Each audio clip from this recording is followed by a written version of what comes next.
Ya, Assalamualaikum Majdi. Apa kabarnya pada pagi ini? Waalaikumsalam warahmatullahi wabarakatuh. Barakan segas kita Umu dan juga Sarina. Alhamdulillah. Pada pagi ini saya dalam keadaan yang baik-baik sahaja. Sihat-sihat saja pada pagi ini. Alhamdulillah. Alhamdulillah. Alhamdulillah ya. Di daerah Belait keadaan cuaca cerah, bagaimana pula Betul. di daerah Belait tadi? Di Oh, daerah tadi. Belait di daerah Belait. Saya keliru. Daerah Belait tadinya rakan kita ni Isfal ini keadaan cuaca cerah. Bagaimana di Pekan Tutong? Ya, di Pekan Tutong juga keadaan cuaca dalam keadaan yang cerah juga ya. Tapi Alhamdulillah. saya dapati pada awal pagi tadi ya, sebelum saya tiba ataupun sampai ke RTB Cawangan Daerah Tutong, saya dapati jalan raya agak basah. Jadi saya rasa pada malam semalam mungkin berlaku Ya. turunan hujan. Namun kita mengharapkanlah agar mereka yang melakukan aktiviti di luar rumah khususnya ataupun mereka yang berjoging di kawasan jalan raya dan sebagainya maupun pemandu jalan raya hendaklah ya sentiasa tingkatkan kewaspadaan kerana jalan raya masih agak licin pada pagi ini. Alhamdulillah Ya, Alhamdulillah. Baik. Walau apapun, semoga segala urusan dipermudahkanlah pada pagi ini. Amin. Dan Majdi, ingin juga kami tanyakan, tadi sudah kami tanya juga kepada Espalini mengenai dengan hobi mewah. Tapi kalau Majdi sendiri bagaimana? Mungkin dapat dikongsikan. Mengenai dengan hobi sebenarnya saya rasa saya ada satu hobi yang pada masa ini mungkin saya tidak melakukannya, iaitu mengumpul pen ataupun koleksi pen lah. Itu mungkin di antara boleh dikategorikan sebagai hobi murah. Dan saya dapati kali terakhir saya mengumpul pen adalah pada sekitar tahun 2016 begitu, dan saya mula mengumpul pada sekitar tahun 2004. Jadi masa saya kemas-kemas almari saya ada terjumpa satu kotak. Jadi apabila saya buka, saya ingat saya ada koleksi pen, dan dalam satu kotak tu banyak pen sebenarnya. Jadi saya rasa macam bangga juga dengan diri saya, kerana pen-pen saya kumpul tu bukan saja pen-pen yang biasa, tapi ada juga pen-pen yang ni orang kita ni Bali dari luar negara, ataupun pen-pen yang dikumpulkan daripada buah tangan acara-acara mana-mana. Jadi itu satu kenangan sebenarnya yang boleh saya katakan sebagai satu hobi yang murah lah. Ya, cuba menarik sekali ya. Betul. Saya sebenarnya ada cerita lucu mengenai dengan koleksi pen ini. Ayah saya lah, beliau ini memanglah kalau kita ni yang melancong kan ataupun menginap di hotel, mereka ini biasalah kalau orang tua ini mereka memang suka, bukan saja orang tua tapi kita ni pun barang-barang yang percuma yang dapat kita ni ambil dari hotel tersebut. Pada dasarnya indah percuma. Ia Kita dibayar. dibayar. Jadi artinya tu tani boleh ambil. Complimentary lah tapi tidak disedari. Jadi di sana ambil ni pen. Jadinya saya rasa itu adalah skrip yang selalu diucapkan, dilontarkan oleh ayah saya. Ambil ni pennya. Sudah di hotel lain, ni pennya je ambil. Kerana di pennya itu memang sudah terukir nama-nama hotel. Jadi nampaklah koleksi-koleksi pen itu Benar. dari mana, dan juga memang agak menarik juga. Betul. Sesuatu yang tanpa kita disedari kan ya. Padahal perkara tu boleh mengimbau cerita kenangan. Orang sama ada kita ni gembira mengenangkannya ataupun mungkin mengalirkan air mata bersama insan tetap, tambah-tambah lagi bersama dengan insan tersayang. Jadi sesuatu hal yang patut kita ni manfaatkan dalam hidup. Terima kasih yang berinspirasi Masdi. Baiklah Majdi, kami serahkan saya pada Majdi untuk mengungsikan bahan visual juga. Info semasa bagi daerah Tutong, silakan. Baik, terima kasih kepada rakan segang kita Umu dan juga Serina. Bismillahirrahmanirrahim. Assalamualaikum warahmatullahi wabarakatuh. Selamat pagi dan salam sejahtera Auda. Selamat berhujung minggu kepada Auda penonton yang masih lagi setia bersama Rampai Pagi, dan mungkin ada di antara Auda yang sedang menikmati sarapan pagi pada pagi ini. Kami mensarankan agar Auda memilih sarapan pagi yang lebih berkhasiat untuk memulakan pagi Auda pada hari ini. Dan selain itu juga kita mengharapkan agar Auda dalam keadaan sihat walafiat hendaknya. Dan kita juga percaya mungkin ada banyak aktiviti yang ingin lakukan pada hujung minggu ini, dan kami doakan agar anda dapat laksanakan apa juga aktiviti yang anda ingin lakukan pada pagi ini dengan baik-baik sahaja insya-Allah. Baik, saya kongsikan maklumat mengenai penutupan sementara bekalan api elektrik terlebih dahulu yang akan disambung lagi esok 25 hari bulan Mei 2026. Dan antara kawasan yang terlibat ialah di keseluruhan Simpang 400, Simpang 406, Simpang 396, Simpang 398 dan sekitarnya, Kampung Keriam, Mukim Keriam daerah Tutong, yang mana penutupan sementara bekalan api elektrik ini adalah disebabkan oleh kerja-kerja penyelenggaraan rangkaian talian kawat atas volten tinggi dan volten rendah di kawasan yang dinyatakan sebentar tadi. Dan memang penutupan sementara bekalan api elektrik akan berlaku bermula pukul 8.30 minit pagi sehingga selesai.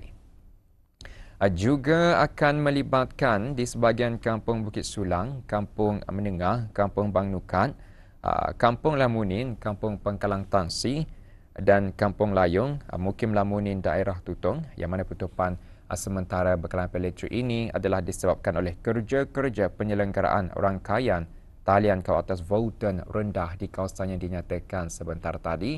Ia sama juga bermula pada pukul 8.30 pagi sehingga 11.30 pagi dan di sebelah petang akan bermula dari pukul 1.30 petang sehingga 4.30 petang. Selain itu juga kawasan yang terlibat di sebahagian Kampung Birau, Mukim Kiudang, daerah Tutong, yang mana penutupan sementara ini disebabkan oleh kerja-kerja pemotongan dahan-dahan pokok di kawasan yang terlibat dan kerja-kerja pemotongan dahan-dahan tersebut akan bermula pada pukul 8.30 pagi sehingga selesai. Jadi beberapa kawasan akan terjejas esok dengan penutupan sementara bekalan api elektrik.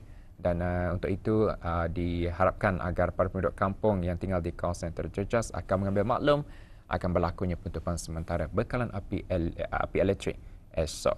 Dan untuk selanjutnya pula, mari kita beralih untuk menyaksikan bahan yang kami sediakan dari daerah Tutong untuk edisinya hujung minggu ini.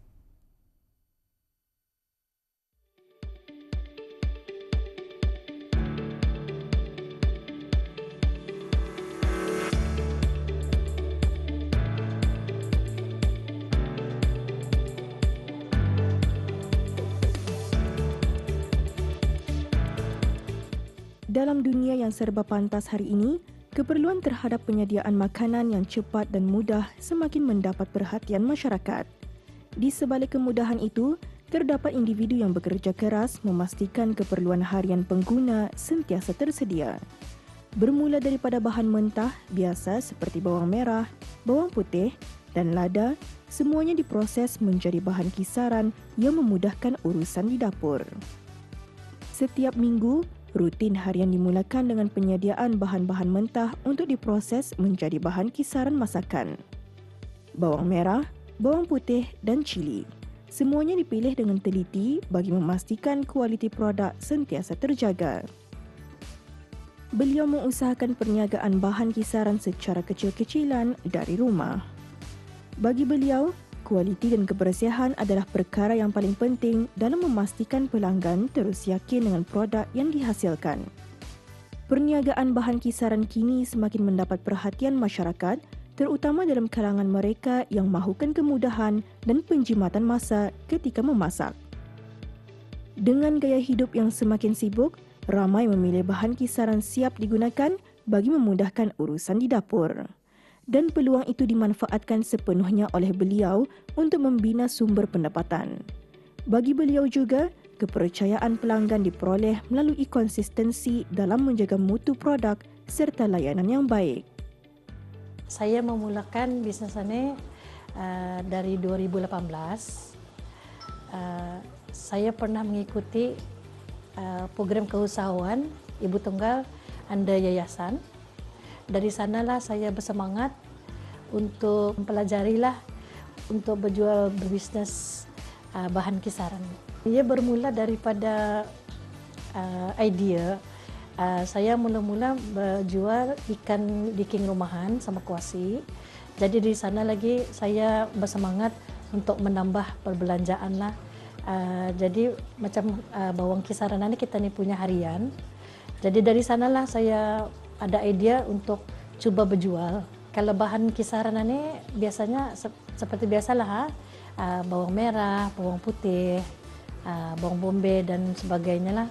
Yang diperlukan kontainer untuk menyimpan bahan kisaran, untuk membuat stiker dan sebagainya lah.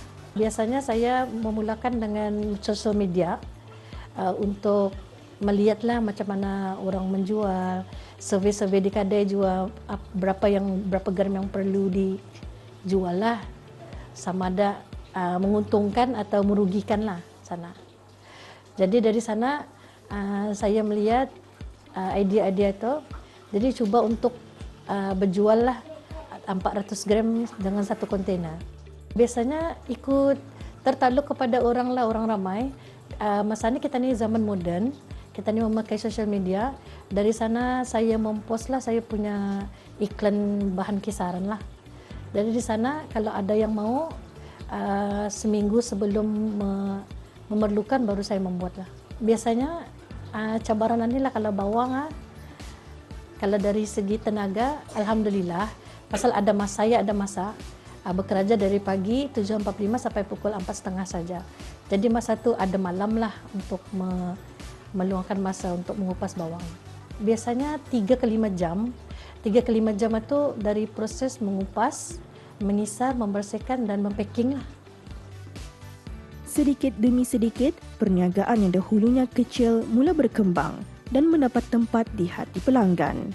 Bagi beliau, bidang keusahawanan memerlukan disiplin dan kesungguhan yang tinggi. Setiap hari perlu dimulakan dengan perancangan yang teratur. Tempahan pelanggan perlu disiapkan mengikut masa yang ditetapkan. Bekalan bahan mentah juga perlu sentiasa mencukupi bagi memastikan operasi berjalan lancar. Walaupun berdepan pelbagai cabaran, beliau melihat setiap cabaran sebagai peluang untuk belajar dan memperbaiki perniagaan. Walaupun bermula dengan peralatan yang sederhana, namun semangat dan kesungguhannya menjadi kekuatan utama untuk terus berkembang. Setiap proses dilakukan dengan penuh teliti, daripada membersihkan bahan mentah, mengisar sehingga membungkus produk untuk dipasarkan kepada pelanggan.